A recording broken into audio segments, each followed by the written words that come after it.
Hello, I'm Bob Challoner, the President and CEO of Southampton Hospital, and I'd like to welcome you to another edition of Focus on Southampton Hospital, your monthly television program about the events, people, and programs at Southampton Hospital, your community hospital. Today we have a topic that many of us are interested in. One of the more common reasons why people end up in a community hospital has to do with an orthopedic injury or an injury of the musculoskeletal system. And we've invited the newest member of our medical staff, or our orthopedic medical staff, Dr. James Moore, to be with us to introduce Jim to you and the community, and also have an opportunity to talk about some of the more common issues and problems we see in the world of orthopedics. So Jim, welcome today to our program, and welcome to the community also. You've been here about a year, I think, at this point, right? Yes, May of 2015 I came. Yeah. And as I always do, I'd like to just tell us about yourself, you know, where you came from and trained, and how you ended up here at Southampton Hospital. Okay, well, my dad was an Air Force officer, so we moved around a lot till I was about 11, and then he went to Tennessee, and I knew people were going to guess right away that you're not from Long Island, from no, the accent. I'm working on that. Yeah, exactly right. But I call that home, and that was my formative years. I went to med school there, undergrad, and my residency. Oh, wow. And then I went up to Boston, and Harvard Mass General did a sports fellowship up there. At Harvard, wow.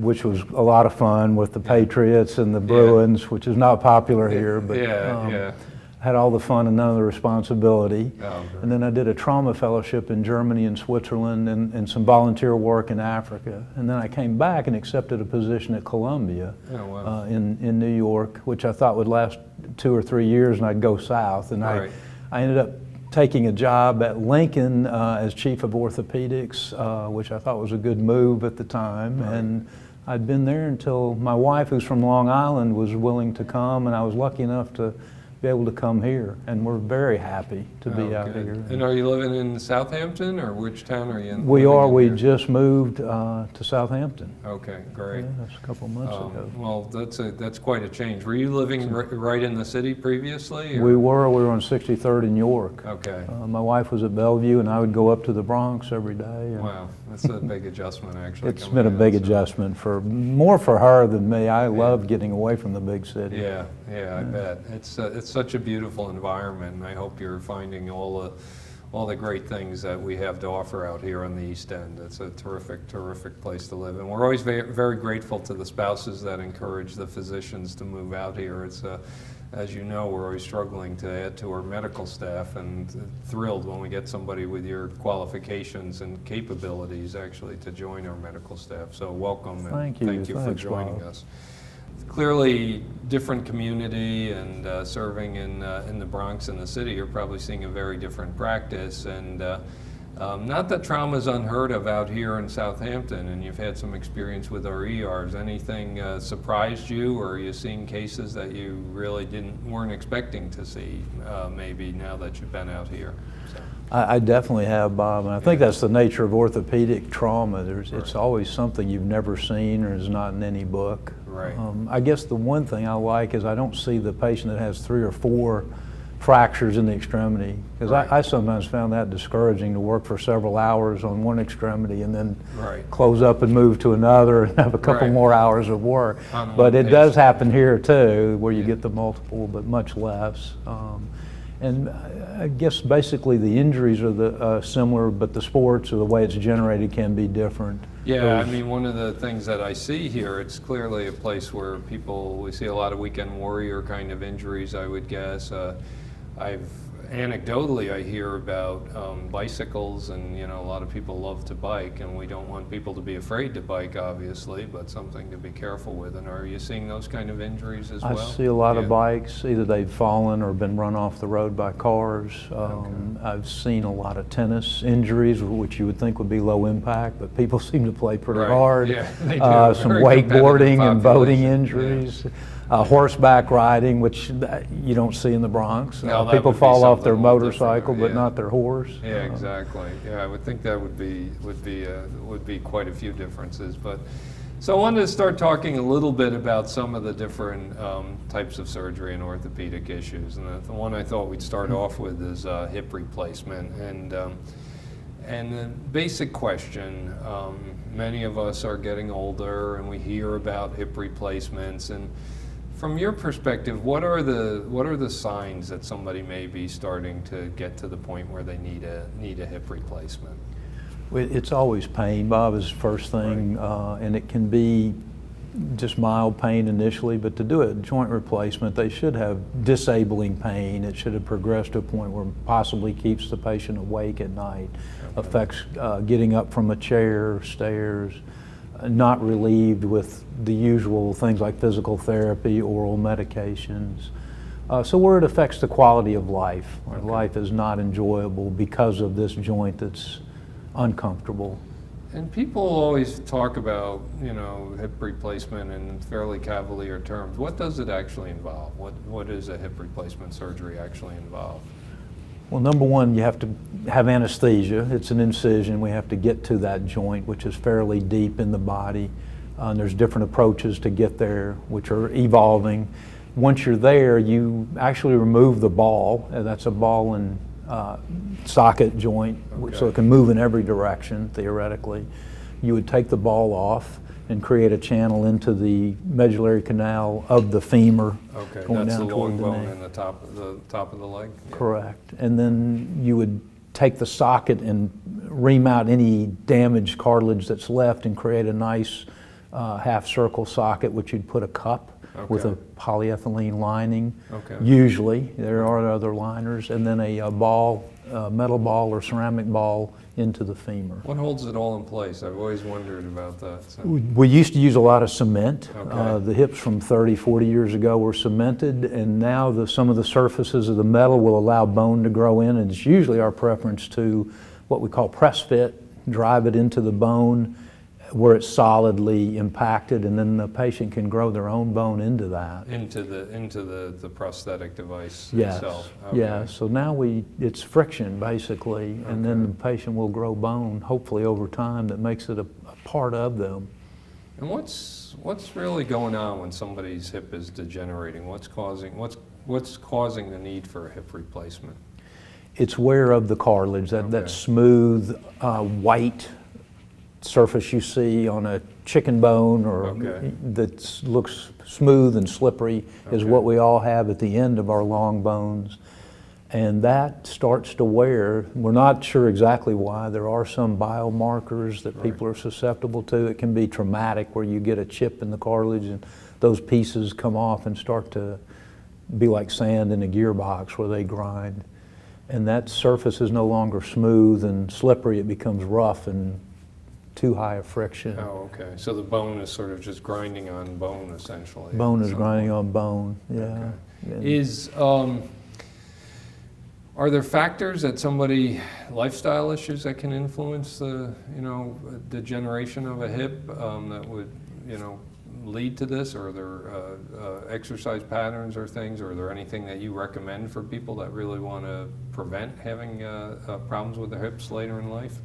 I don't think we know 100%, Bob, Yeah. but if people are starting to have trouble, we usually steer them into low impact activities like Okay. walking, swimming, biking, Right. dancing, where you're not basically jumping from foot to foot, which most of the running and higher impact activities are. Okay. There's been a few studies of runners, long distance runners, and as long as they don't have an injury and they don't run through pain, they listen to their body and stop, they don't seem to have an increased risk of creating arthritis in the knees.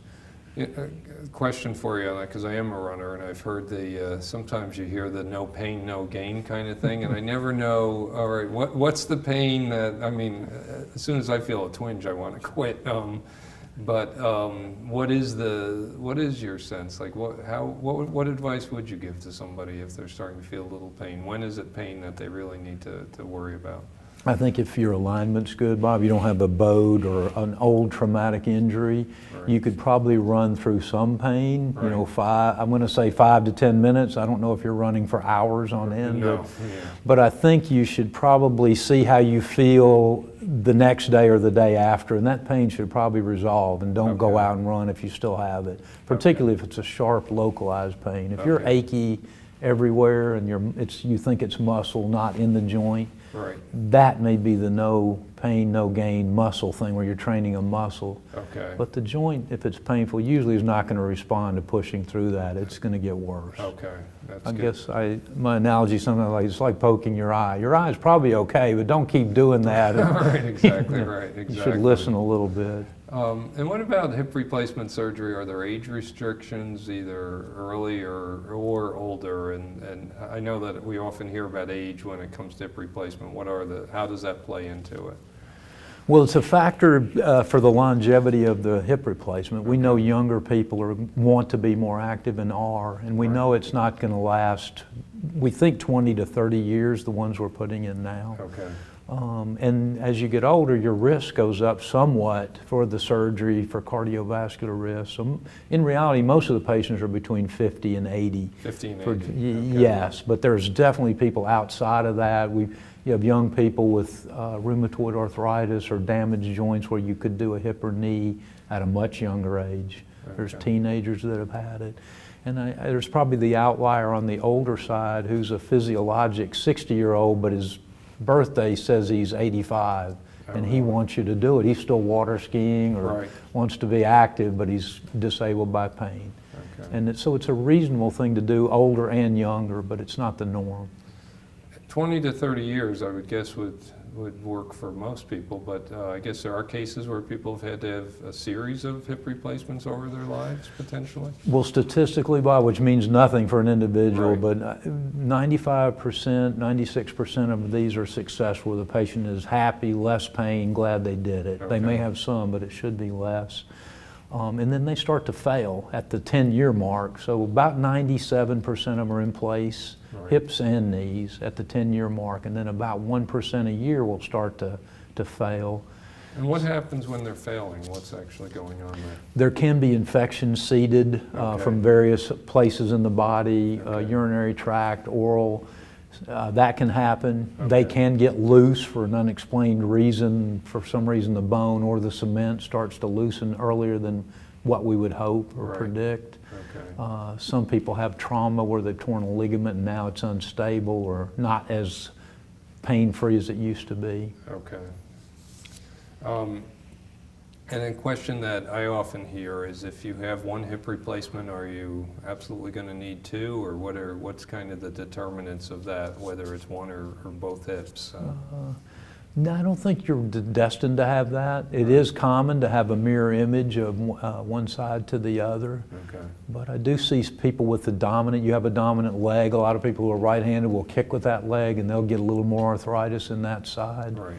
And it depends too on micro trauma, I suppose, things you may not even remember. Right. The motor vehicle accident where you walked away, but you may have had some Was only on one side of your damage. body. Yeah. But I would say no, in general, it's not so symmetrical. Okay. Rheumatoid arthritis probably is more. Those people seem to have it on both sides the same and Okay.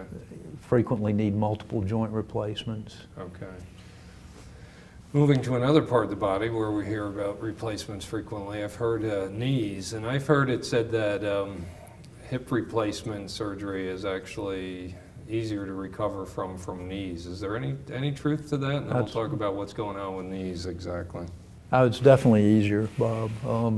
The knee is a tough joint to balance, Yeah. the ligaments, and it's actually a more painful surgery. Even though you're doing a little less metal in there, there's more bone cuts. Right. It's a little bit bigger incision through less muscle, so there's a little less blood supply to that area, a little harder to get it to heal. So the hip is actually easy to move, Right. less painful anyhow, because it is a less complicated joint. The knee, you're cutting 3 surfaces. You're doing the kneecap, the top of the tibia, and the femur versus 2. There's 2 bones in the lower leg, right? So yes, and you've got the third, the kneecap, which is the stone-like bone in the front, which most people resurface also because it gives you a lot of trouble on the backside cartilage side if you don't. Right. So if it looks pristine, you can leave it alone, but most people think if you don't do it, they may get kneecap pain in spite of what you've done. What's the kneecap do exactly? It's a lever for your your quadricep muscle attaches there, and it gives it a little bit of a mechanical advantage, Bob. Really? So it brings it a little anterior. So when you're trying to straighten your leg, instead of the tendon just pulling it up, it has that little angle, so it pulls it forward, and then. Oh, really? Okay. Yes. We call it a sesamoid bone. It feels like this little unnecessary bone that's sort of sitting at the front of your knee there. What's that? No, I think God. Well, I remember one orthopedic guy said, "I'm going to ask God why He made the knee the way He did when I get up to heaven." But that's what the biomechanical advantage is. Okay. And I always tell people, "Did your bumper?" Because you can hit it and it doesn't hurt so much. Absolutely right. And so it's it a little moves protection. too. It's kind of interesting. It can definitely create problems if it's unstable or. Interesting. So if somebody's had a hip replacement or any kind of replacement, let's talk about hip first. What's what can they expect in terms of length of a recovery process?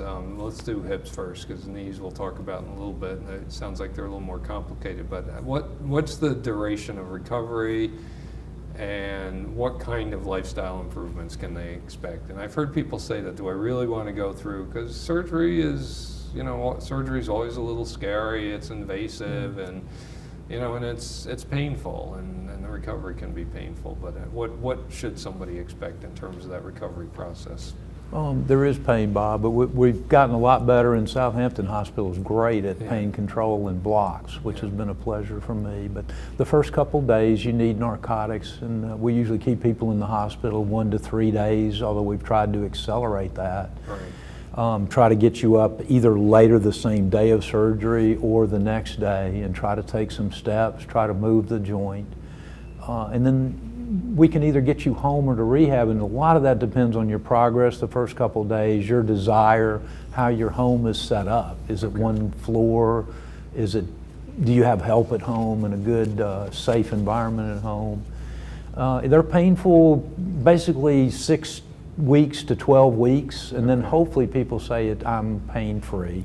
That happens more, yes, that happens more probably with the hips than the knees. But at 3 months, we try to get you back to a, quote, normal life. Hopefully you have much less pain, much less need for medications, and fewer restrictions on how far you walk, swim, bike. You theoretically could run. We usually say play doubles tennis, but I don't push people to do that. I'd prefer them to wait. And you can drive. If it's your left leg, we think it's 6 weeks, everything's back to normal. On the right leg, you just have to be careful if you're gonna, well, if you're gonna tailgate, you gotta be careful if you're jamming the brakes, because and you have to be careful getting in and out of the car with the hip, because they are much less stable than the hip you're born with. The knees are pretty stable, so you have to keep your legs separated a little further and be careful not to cross over or bend up too far with the hip.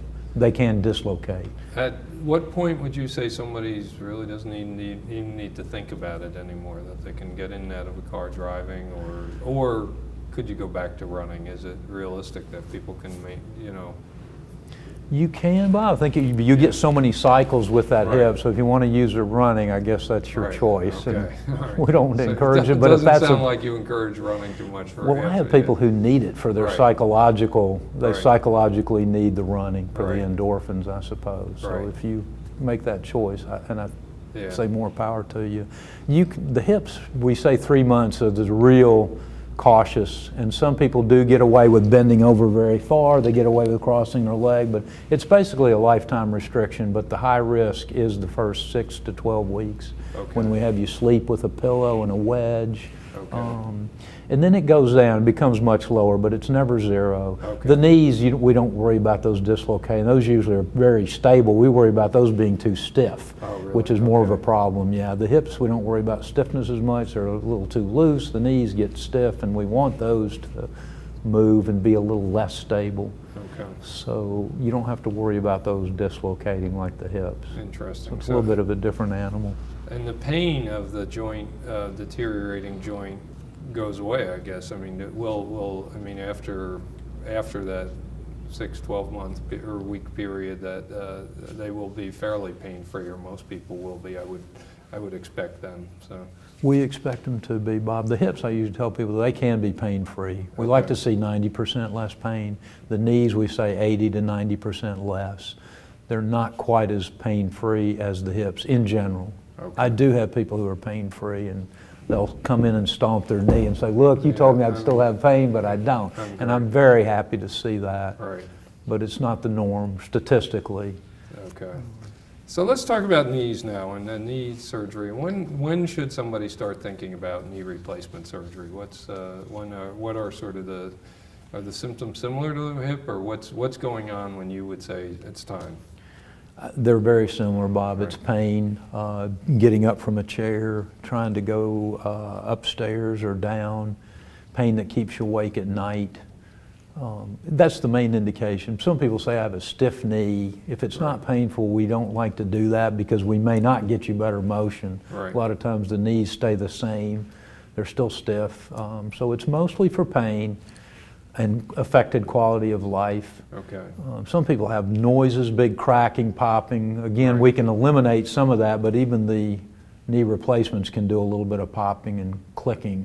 Okay. So, noises, stiffness, we're not as happy doing it, but pain, definitely. Okay, when it just starts to become unbearable, a patient. Really. It's really got to be patient-driven. Yeah, it's all, which makes it a little tougher decision. It's not like cancer where here's your shot, you take it or you're not going to live. Right. So right. It makes it a tougher decision Right. because it is a quality of life thing, and you're rolling the dice with the surgery. Right. Statistically, they're good, but it's not 100% yet. Right, and people have different tolerance levels, obviously, for pain also. Some It's people will amazing. muscle through it for their whole lives, and others just don't, right? It's amazing the lack of correlation with an x-ray. I've seen some horrible x-rays on people like, how do you get around? And Right. like, I am fine. Right, right. I'm not having anything done. And then you see a little bone spurring in arthritis and they're in severe pain. And, Right, and right. so it's quite variable. So let's talk about that surgery. How is a knee replacement? You already mentioned that there's 3 bones that are involved with it, and what are you actually replacing in the knee then? That, Bob's, a true resurfacing. Okay. We go in, and those approaches are not as varied. They're basically in the front of the knee. You can cheat a little to one side or the other. We go in and I'll start with the kneecap because you have to get that out of the way, and then you're going to take off about 1 centimeter of bone off the end of the femur, the same off the end of the tibia, and you're going to put a metal and plastic cap on that. Okay. And then on the back side of the patella, unless it's perfect, we usually cut a flat surface on that and put a little polyethylene cartilage-shaped cap on that that'll go back on the back of the kneecap. Okay, and then all of those are glued in place, or is it similar? They're banged in place like with the hips, or? That's a great question, Yeah. because there are people that are banging that in press fit, and I Okay. was about ready to switch over when there was a recall on a really? couple. Okay. Yeah, but there are some that are, I don't know the answer to that, but I've Right. backed off from doing the press fit banging in. Okay. Because there's been some early loosening on some of those. Okay. And the cemented knee has been so reliable. So I'm still doing that. There are people that are trying to do the press fit Okay. on a younger person with a good bone. Okay. And I don't think we know yet. Those are some of those 10 to 15 years out. Some are good and some aren't. Right. Well, that was going to be my next question. How long does a knee last? Knee replacement similar to a hip, or? They're pretty similar. They're a little lower, but single-digit percentage points. Right. Most of those are in place 94 to 95% at 10 years, and they have that same 1% failure rate per year going forward. Okay. So you go from 95 to 94, and at 20 years, there's about 80% of them are still in there, 85%, Oh, wow. which is quite good. In a similar question with the hips, is it typically both knees, one knee? What's kind of the rule there, or is there a rule? Is it just I guess it's very patient dependent, obviously. So it is. I guess my sense is that it's more common to have both knees give you trouble, okay. and I'm wondering. Sometimes I wonder if somebody has one done, they think is their bad knee, and then they notice, oh, the other one has been giving me trouble too, but I didn't pay any attention until this one got done. Okay. So I think that's a common thing. And that's a good thing. I think Right. you're happy with the replaced one, so now you start thinking about the one that's your native knee, maybe is not as good as you thought. All right. Is it recovery time similar to a hip also for a knee? To me, it's a little longer, a little slower and less predictable. Okay. Because I find people get better over the first year. They get Okay. used to it, I think. The big recovery is still the first 3 months. Right. And I think because they are cemented, we'll let you pound on it sooner, but I think the muscle hurts more. It's a little harder to recover with the quadriceps muscle, which is very important Right. for knee function. Is that what a lot of the pain is? It's the muscle and the movement of the tissue? A lot of it's the muscle and the lining of the bone. The periosteum has a lot of nerve fibers in it, and that's sort of healing with scar, as is the muscle. And the tendon, we have to split that tendon. Okay, so people should realize that there is a recovery period. It's not one of these surgeries like where they're just going to walk out and, oh, I'm cured. It's definitely. It's not quite like that. There's very few that are, but that's not one of them. Right, exactly. Most of the ones like that are the ectomies, where we take that part that's giving you trouble and we throw it away and nothing goes in there. Right. Like the meniscectomy, which is not great. So most of the things we do, we have to get you to heal, at least do some healing, regardless of what we put in there. And isn't it true that people that are suffering from knee and hip problems often have associated other issues like back problems and things because of their gait is a little off and things? You see some improvement with that as a result also? It can be, yes. And that can actually be a source of a complaint, because some people are used to being lopsided, now they're straight and they start to have back pain, or their legs were unequal and now they tell you, oh, you made my leg longer. Oh, wow. And you probably made it equal, but they don't like it. Yeah.